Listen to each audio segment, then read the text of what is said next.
From my bedroom window, I watch the ghost flutter.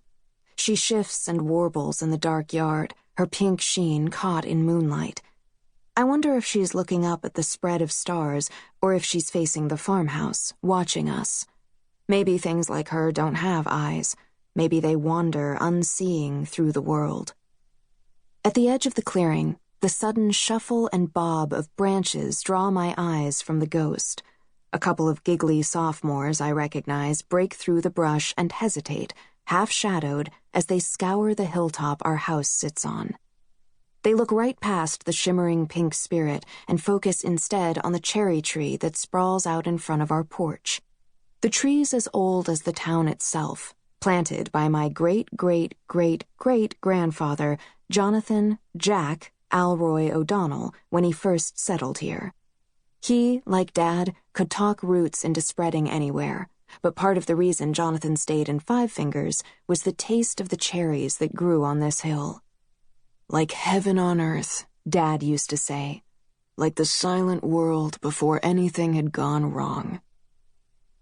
Within months of his arrival, Jonathan had started a farm a couple of miles from here, closer to the water, where the earth mixed with sand. For 2 generations, the O'Donnells built a legacy of roots and branches. It's been 4 more since the Angerts, my family's mortal enemies, foreclosed on the farm. But the cherries from that land are still sold in grocery stores and farmers markets, at festivals and fairs, beneath hand-painted signs and vinyl banners reading, Jack's Tart. The sophomores, Molly Malone and Quincy Northbrook, run toward the tree now, folded in half like they're trying not to block a movie theater screen.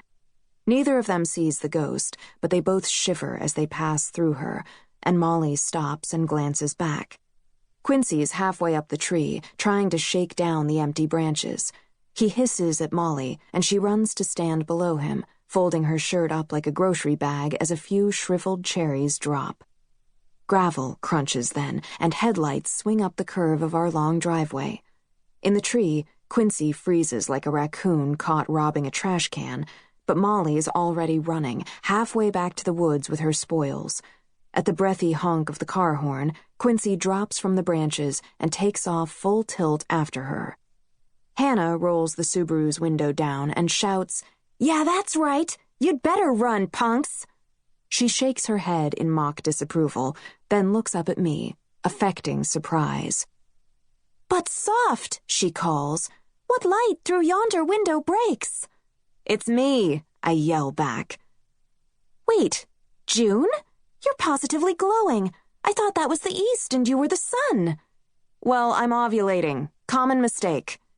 "Well, get those incandescent ovaries down here. We've got death traps and deep-fried John Doe waiting for us." I pull on my canvas tennis shoes, swing my leather backpack over my shoulder, and flick the lights off. But something makes me take one last look at my room from the hallway, at the wild constellations of green star stickers Dad and I tacked on my ceiling when I was 6 years old. I'd been sure back then they'd glow forever, that nothing Dad touched could dim. Mom even used to say, "June, your daddy's the sun." And he was.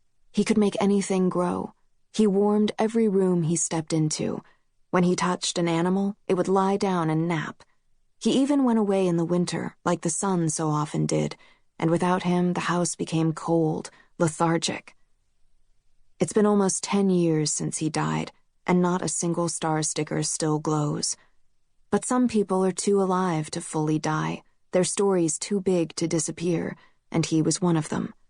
I see traces of him all over our magic house.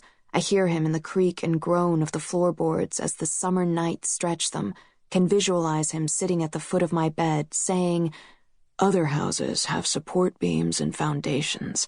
Ours has bones and a heartbeat."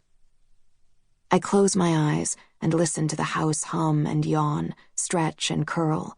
Outside, Hannah honks, and I close the door and jog downstairs. In the soft light of the kitchen, Mom and Toddy, my stepdad, are laughing and tickling each other like freshmen on a first date while they choose a bottle of white wine from the fridge. Shadow and Grayson are in the living room, standing on the couch, playing a gladiator video game with motion sensors. Hands here, I announce, and Grayson screams something like, "Ka-cha!" over my words and kicks the air.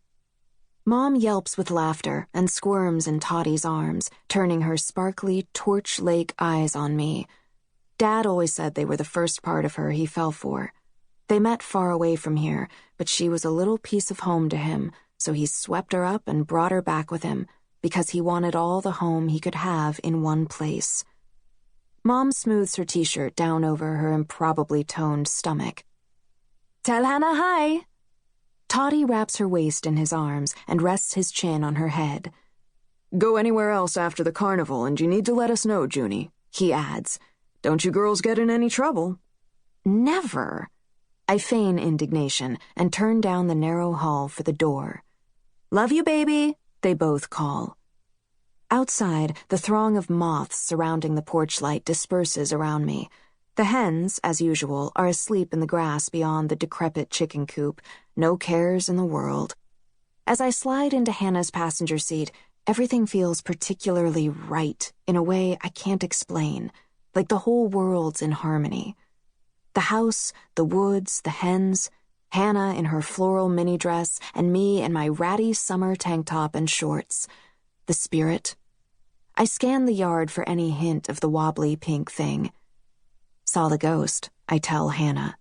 Hannah pops a piece of gum into her mouth, then holds the pack out for me. "Which one?"